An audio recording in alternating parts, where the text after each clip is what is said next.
Hello and welcome to another Magic 2014 video, and today I will be playing with the Sword of the Samurai deck. I haven't played Magic 2014 in quite a while, so hopefully I still remember all the interactions. And we've got a spicy opening hand here with Path to Exile, Lightning Helix and Sword of War and Peace. Only one creature, but I think we can handle that. Our opponent plays a forest into Exploration, so it looks like he's playing Chant of the Muldaya and one land in addition to his first one, thanks to Exploration.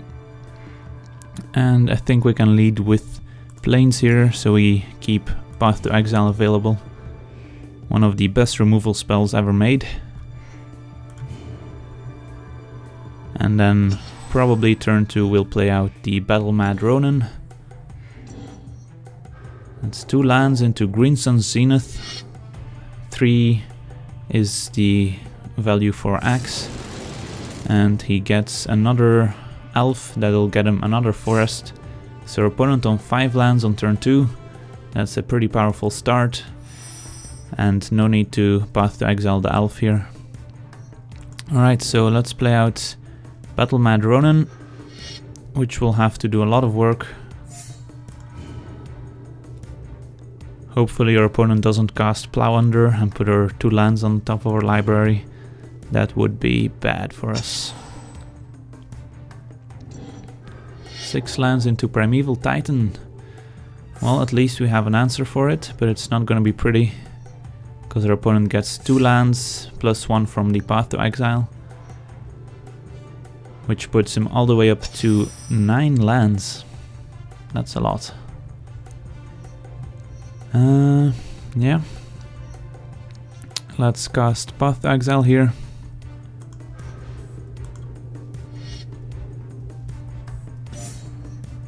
And attack with our Ronin. Hopefully our opponent doesn't know how Bushido works. Our Ronin has to attack each turn, but has Bushido too, so if our opponent would block, the Ronin gets +2/+2. And looks like we got a block out of it, which is good. And here we unfortunately can't play out the Hand of Honor, because we had to use the Path to Exile. But we can keep up Lightning Helix, but another Titan is going to be a problem. Unless we draw a mountain next turn, we can Lightning Helix twice. If we attack or opponent blocks, we can just Lightning Helix the Titan and kill it. And since our Ronin has to attack each turn anyways, our opponent might be tricked into blocking. Yep. At least our opponent doesn't have any cards left in hand. And our opponent does go for the block, which is good for us. Although we don't have a follow-up here. Alright, so hopefully our opponent doesn't draw more creatures and we draw some lands. That's the game plan. Meanwhile, we did draw some additional creatures, which is nice, although the green deck isn't known for its removal. Alright, so let's see how we can play out this turn as efficiently as possible. If we play the Hand of Honor, we can keep up Lightning Helix. We can't play anything else, unfortunately.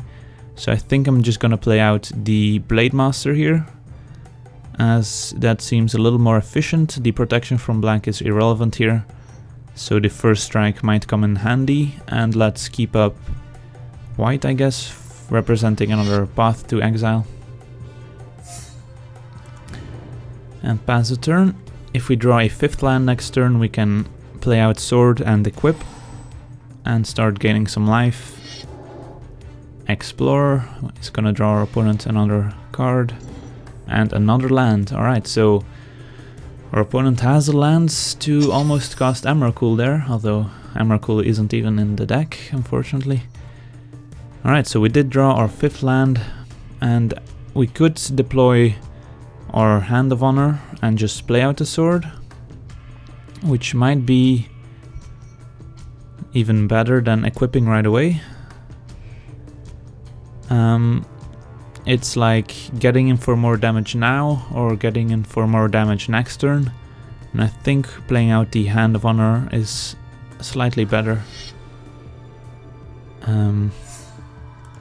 When we have Sword of War and Peace, we also want to remember to keep as many cards in hand as possible in our first main phase and only play them after attacking, so we get more benefit from the Sword of War and Peace here, as you can see.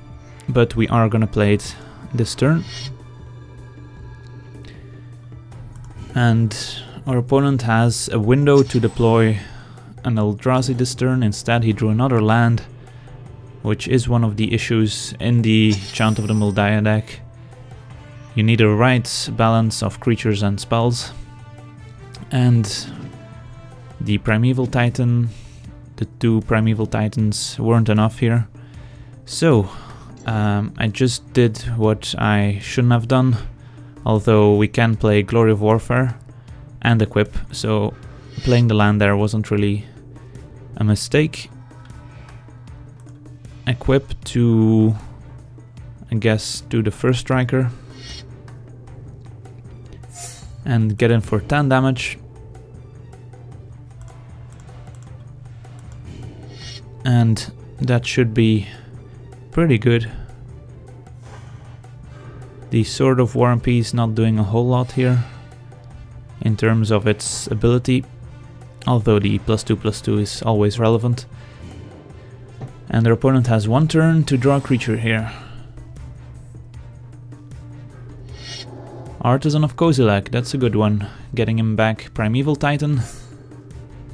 And 2 more lands. Alright, so this is a game.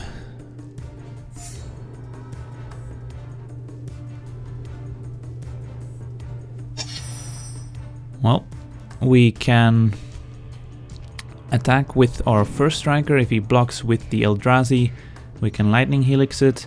If he doesn't block our Blade Master, we can Helix him and kill him. And we always have the Helix in case he blocks our Hand of Honor with the Primeval Titan. So I am going to attack with both creatures here, and hopefully he doesn't block our Hand of Honor with the Artisan, and he's not gonna do that. Instead he's gonna make these blocks, and let's let the trigger happen here. The Bushido trigger, I mean. Although it doesn't really matter.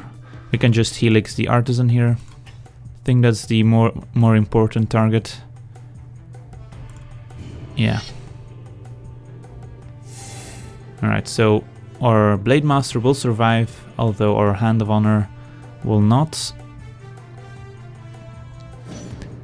And his Primeval Titan will still be around. And I think we can keep our planes in hand. Yeah. Alright, so that one's alright for us.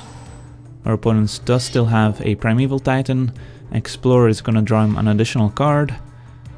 And it's a land. Alright, so we should have this. Yep, our opponent left. So our opponent attacks, although he shouldn't have.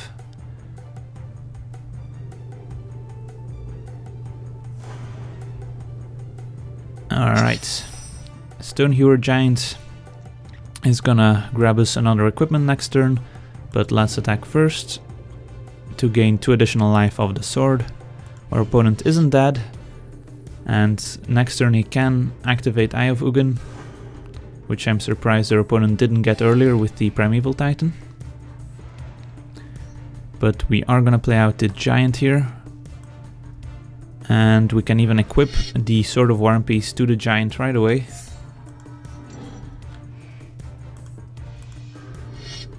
To give it even more toughness.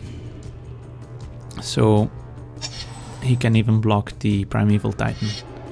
Another Artisan, getting back the first Artisan. Alright, so the game isn't over yet. Passes a turn. And here's a Lightning Helix, which is just gonna go to our opponent's face. Let's see what happens if we don't draw the Lightning Helix. We can attack with our Stonehewer Giants and look for an additional equipment, probably Umezawa's Jite. Let's just close out the game here. If we didn't draw the Lightning Helix, I think we could have been in trouble. But we did. And that's that. Alright, so I want to thank you for watching. I hope you enjoyed. And as always, have a nice day.